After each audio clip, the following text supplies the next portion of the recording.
Welcome to Breaking Bulletin. We're your trusted source for local and international news, gripping stories, and eye-opening documentaries. If you're hooked on staying informed, please hit that like button, share this video with your friends, drop a comment below, and subscribe to Breaking Bulletin for more updates. Today, we're diving into a hot topic straight from the U.S. border. Can guards really deny you entry based on what's on your cell phone? It's a question sparking debate, with a recent case of a French scientist turned away in Houston making headlines. We've got the full story history, law, and what it means for travelers like you. Let's get into it. Picture yourself at a U.S. border crossing, maybe Seattle-Tacoma International Airport or the Peace Arch at Blaine, Washington.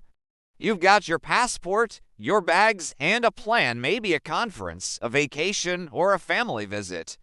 A U.S. Customs and Border Protection agent steps up, but this time, it's not just about your ID. They want your phone unlocked, ready to scroll. You hand it over, a bit uneasy, and they start digging texts, photos, maybe that group chat where you vented about politics. Suddenly, they frown, mutter something about inadmissibility, and say, "You're not coming in. It's not a movie plot, it's real, and it's happening more than you might think." Just ask a French scientist who, in March 2025, got turned back in Houston over messages on his phone that U.S. officials didn't like. So, what's the deal? Can CBP do this? Let's uncover the truth.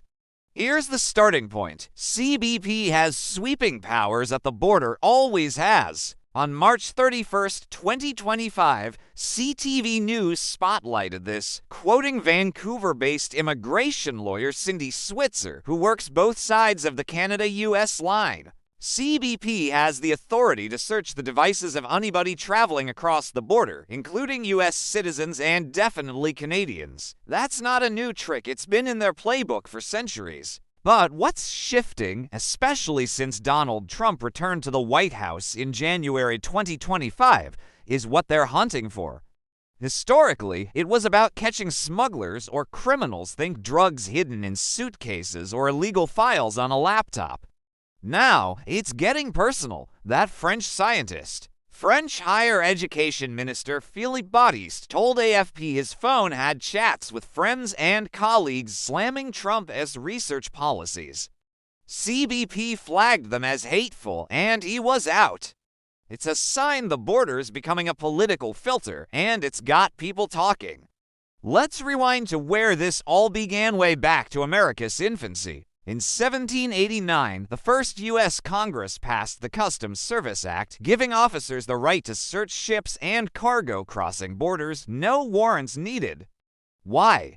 To stop smugglers dodging taxes and protect a fragile economy, think tea chests or rum barrels hiding contraband. The Fourth Amendment came in 1791, promising protection from unreasonable searches, but courts quickly carved out a loophole. Borders are different.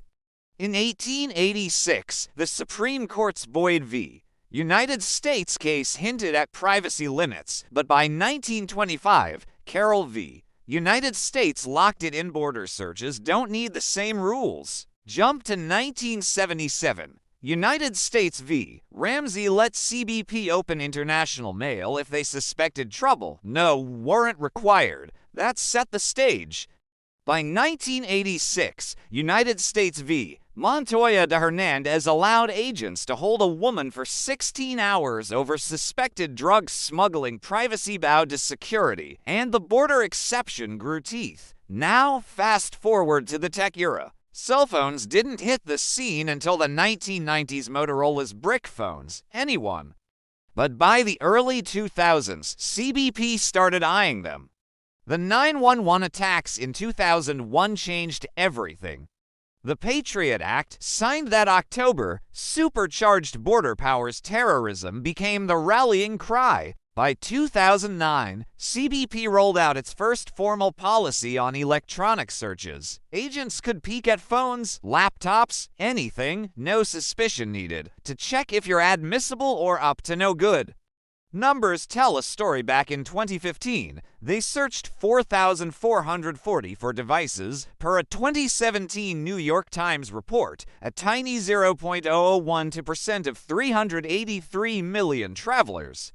But under Trump's first term, that exploded to 30,200 by 2017, a 600% leap. Why? Tougher immigration rules, says the Electronic Frontier Foundation, EFF.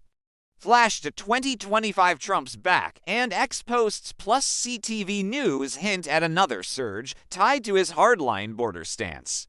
What's the legal backbone? Title 19 of the U.S. Code hands CBP broad authority search bags, cars, gadgets, you name it. Their 2018 policy, updated January 2025, splits searches into two flavors: basic and manual scrolling, no suspicion needed, and advanced, forensic dives with tech tools requiring reasonable suspicion. For U.S. citizens, entries guaranteed. Constitution says so, but they can hold you or snag your phone. Non-citizens, that's where it gets dicey. Switzer cuts to the chase. Border officers have full discretion to grant admission and can deny for any reason. Immigration law HUSC Section 1182 lists reasons like security threats or criminal ties. A text trashing Trump. If CBP tags it as a red flag, you're toast. That French scientist, visa in hand, learned the hard way discretion's king. What's your move? Mike Agerbo, get connected host, told CTV, grab a spare phone, got an old one. Factory reset wipe apps, chats, all of it, no spare. Got your main device delete emails, pics, social media. Agerbo says, keep it bare bones, securely delete, clear the trash, lock down privacy settings, Facebook, X, Instagram, make M private. Encrypt iPhones and Androids have it, power off to lock it tight. CBP's 2025 rules skip cloud data unless it's downloaded, so airplane mode's your friend. Bottom line, citizens get in, but your phone's fair game. Non-citizens. It's a roll Switzer S. Any reason rule means a Trump jab could kill your trip. Until that flips, you're exposed. Your call, security or privacy? Tell us below. That's Breaking Bulletin, your border news fix. Like, share, subscribe for more. Catch you next time.